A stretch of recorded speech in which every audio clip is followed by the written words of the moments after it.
Je t'avais parlé il y a quelques mois de ça d'arnaque à éviter ici en Thaïlande. D'ailleurs, si tu n'as pas vu cette vidéo, je t'invite à aller la checker. Et avant de commencer, je voulais aussi mettre quelque chose au clair.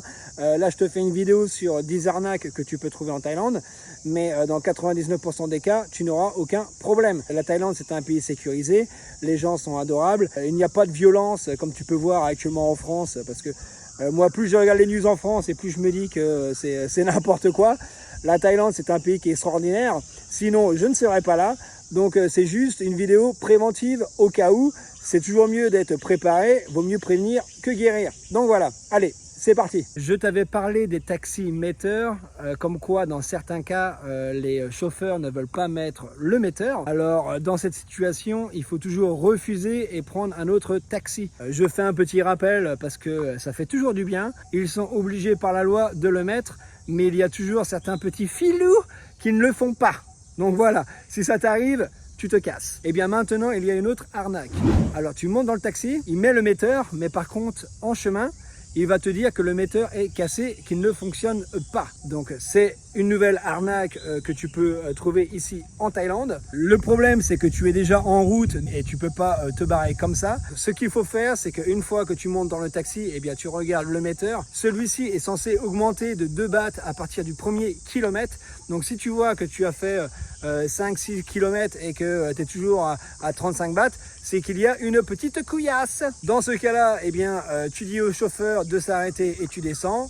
S'il commence à monter sur ses grands chevaux, ce que tu peux faire, c'est avec ton téléphone, prendre en photo sa plaque, je ne sais pas comment on appelle ça, mais sa plaque de taxi et contacter la police. Je pense que ça devrait le refroidir. Si le mec, c'est un hoche et qu'il ne veut rien entendre, ben là, tu payes ce que tu dois payer. Il vaut mieux payer que de perdre la vie parce qu'on ne sait jamais, on peut tomber sur des barjots. Moi, cette arnaque ne m'est jamais arrivée, mais j'en ai entendu parler. Donc voilà, c'est du préventif. Deuxième arnaque qui prend de plus en plus d'ampleur ici en Thaïlande, c'est quand tu arrives à l'aéroport, tu vas acheter ta SIM card, tu vas aller à ton hôtel et quelques heures après ou quelques jours après, tu vas recevoir un appel téléphonique. Alors complètement bizarre parce que tu arrives ici et tu connais personne, personne n'a ton numéro, donc déjà normalement, si tu es normalement constitué, tu ne devrais pas tomber dans le piège, mais bon. Ce sont des malins, ils savent parler, ils vont te dire que le colis est à toi, il a été enregistré sous ton numéro, tu as beau leur dire que le numéro est faux, blablabla, ils vont insister. Alors où est l'arnaque? Eh bien l'arnaque est qu'ils vont te demander de payer 100 bahts, 200 bahts ou 300 bahts pour obtenir ce colis que bien sûr tu ne recevras jamais.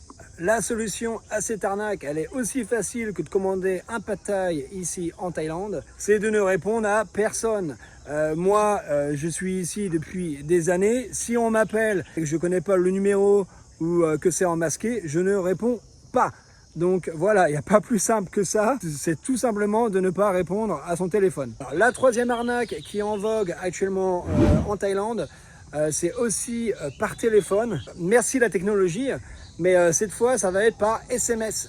Tu reçois un message, tu l'ouvres, il y a une application qui se télécharge automatiquement et qui collecte toutes tes données. Ton mot de passe, tes numéros de sécurité, tout le tralala. Et au final, ils peuvent prendre tout ton argent. Conseil, eh bien, ça revient au même que l'arnaque numéro 2, c'est de ne pas ouvrir des messages qui sont louches.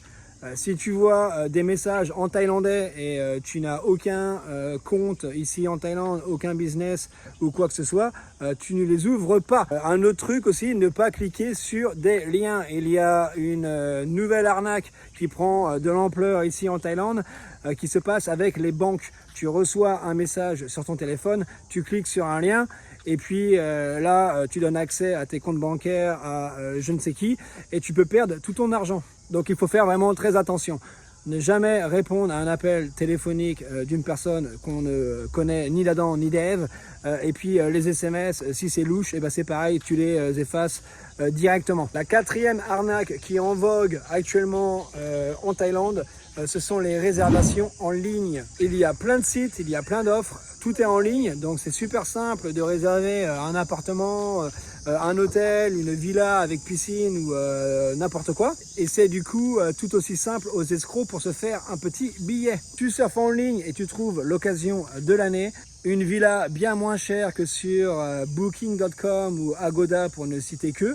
Ni une ni deux, tu réserves ton séjour, sauf que tu es sur un faux site. Une fois arrivé sur place avec tes tongs et ta bouée flamant rose autour du bide, tu te rends compte que l'adresse donne sur un champ de patates. C'est ballot. Ça peut paraître bateau pour la plupart d'entre vous, mais ça ne mange pas de pain que de le répéter. Toujours réserver son séjour sur des sites officiels et se méfier des offres qui sont bien trop belles pour être vraies. Cinquième arnaque dont il faut se méfier, c'est l'arnaque à la pierre précieuse. Alors cela commence souvent par une personne qui vient t'aborder dans la rue, super gentille, qui s'intéresse beaucoup à toi, à ton séjour et à ce que tu fais ici en Thaïlande. Quelqu'un qui parle bien sûr super bien. Il peut même te proposer de t'emmener en taxi, en tuk-tuk, voir des attractions assez frais. Sauf qu'en Thaïlande, rien n'est gratuit et encore moins quand tu arrives dans un endroit touristique avec ton pantalon éléphant et ton t-shirt Chang. I love Thailand! Au final, le gonze, il essaie de te vendre des bijoux de qualité supérieure mais à moitié prix. Ce qui est tout à fait logique, hein. On renifle rien du tout de suspect jusqu'à maintenant. Il va même te dire que tu peux les revendre une fois arrivé dans ton pays. Comme ça, tu peux te faire un petit billet et puis rembourser les folies que tu as faites ici en Thaïlande. Alors, pas besoin de te faire un dessin que ce que tu vas acheter, c'est de qualité médiocre. Donc, si tu veux acheter de l'or en Thaïlande ou des pierres précieuses, c'est pas les boutiques qui manquent. Ne jamais se faire embobiner par un mec qui vient t'accoster dans la rue. Ça peut peut-être être difficile quand tu viens en Thaïlande pour la première fois parce que tu te dis que la Thaïlande c'est un pays qui est merveilleux, les gens sont super accueillants, ils sont chaleureux, ils sont souriants. En plus, tu es en mode vacances, tout est beau, tout est joli. Et je vois pas pourquoi on m'arnaquerait. Et c'est d'ailleurs pour ça que je fais cette vidéo. Il faut se méfier des gens qui viennent t'aborder dans la rue et ne veulent pas juste faire connaissance et passer du bon temps. Ils ont toujours quelque chose derrière la tête, surtout dans les endroits touristiques. Je suis pas en train de te dire que toutes les personnes que tu vas rencontrer en Thaïlande te veulent du mal. Non, bien sûr que non. Mais si tu es dans un endroit touristique et que des gens t'approchent, te proposent telle ou telle chose gratos, faut toujours dire non, bien sûr avec le sourire. Hein. On va pas commencer à s'embrouiller. Hein. Pas de violence, c'est les vacances. Et puis tu traces ton chemin. Arnaque numéro 6. Ce sont les gens, encore une fois, dans les lieux touristiques, hein, qui viennent t'aborder et qui te disent qu'ils peuvent échanger ton argent avec un taux de change beaucoup plus intéressant que les bureaux de change. Donc ici, pas besoin de te faire un dessin, tu te trouves nez à nez avec 2 faux billets. Et le pays des bisounours, eh ben, ça ne se trouve pas dans une rue chaude de Bangkok ou de Pattaya. Malheureusement, beaucoup se font encore avoir par cette arnaque. Tout ça parce qu'ils veulent faire des économies. Il faut retenir qu'au mieux des cas, eh bien, tu perds simplement de l'argent, mais ça peut être bien plus grave si tu viens acheter des choses avec des faux billets. Ça peut t'emmener dans une stratosphère des ennuis que tu n'as pas envie d'aller tutoyer. Pas besoin de te faire une analyse de c'est quoi un vrai billet comparé à un faux billet si ça m'arrive dans la rue, comme ça je suis prêt. Dès l'instant qu'on t'aborde pour ce genre de pratique, tu dis non merci avec le sourire et tu te whiskas. 7e arnaque, et celle-ci est encore en ligne. Tu vas sur un site en ligne, tu rencontres quelqu'un, vous discutez et puis après un petit moment, alors ça peut aller très vite comme ça peut prendre quelques semaines ou quelques mois, et le sujet de l'argent arrive de nulle part, tu vois. On te demande de l'aide pour différentes raisons, hein. Ça peut être pour, je sais pas moi, acheter un billet pour retourner voir la famille dans le nord de la Thaïlande ou dans le sud, peu importe. Ça peut être pour un buffalo qui est malade. il y a 10 000 raisons, mais la raison est toujours justifiée. Donc la règle d'or, la règle numéro 1, il y a juste ça à retenir. Ne jamais envoyer d'argent à quelqu'un que tu ne connais pas. Et pour savoir si ces personnes sont réelles ou pas, c'est très simple. Prendre la photo de la personne en question et la mettre dans Google Inverse et faire une recherche d'image inversée sur Google. Ce qui te montrera s'il y a d'autres profils qui montrent la même image sur d'autres sites ou si la personne à laquelle tu parles actuellement est vraiment celle qu'elle prétend être. Un autre moyen encore plus efficace de savoir si tu te fais pas arnaquer, c'est tout simplement de rencontrer la personne. Mais cela ne veut pas dire que une fois en tête à tête, celle-ci n'essaiera pas de te plumer. Donc voilà, vraiment faire attention à ça, ne pas envoyer d'argent en ligne à des personnes qu'on ne connaît pas. Ça peut être des gonzes qui t'écrivent d'Afrique, hein, parce que c'est un fléau. C'est quelque chose qui est omniprésent ici en Thaïlande. Ou alors ça peut être des filles hein, qui soutirent de l'argent aux étrangers pour la seule et simple raison qu'elles ne veulent pas aller bosser elles-mêmes. Arnaque numéro 8, as-tu déjà entendu parler de l'arnaque de la nourriture pour oiseaux? Alors comment que ça fonctionne? Tu es encore dans un endroit touristique, hein, comme d'hab. On t'approche et on te donne des graines pour nourrir les Edith. Si tu as la ref, pouce bleu. Donc toi tu es tout content, tu nourris les oiseaux et puis une fois que c'est fini on va te demander un billet. Donc ça ressemble un peu à l'arnaque du bracelet qu'on te met autour du poignet. On coupe la corde pour qu'une fois que tu enlèves celui-ci il se casse. Au final tu es obligé de payer pour le prix du bracelet que tu viens de casser. La solution pour éviter ce genre de moment gênant est de dire simplement poliment que ça ne t'intéresse pas et puis de tracer ta route. J'ai aussi entendu dire qu'avec cette arnaque, des fois, ils forçaient à mettre les graines dans tes mains. Donc la solution ultime pour se protéger contre ça, c'est de se balader en mode main moignon. Arnaque numéro 9 à laquelle tu peux être confronté ici en Thaïlande, ce sont les faux policiers qui portent de faux uniformes. Et cette arnaque est le plus souvent présente à Phuket. Bon, et bien, comment ça se passe? Ils t'arrêtent pour je ne sais quelle raison complètement absurde.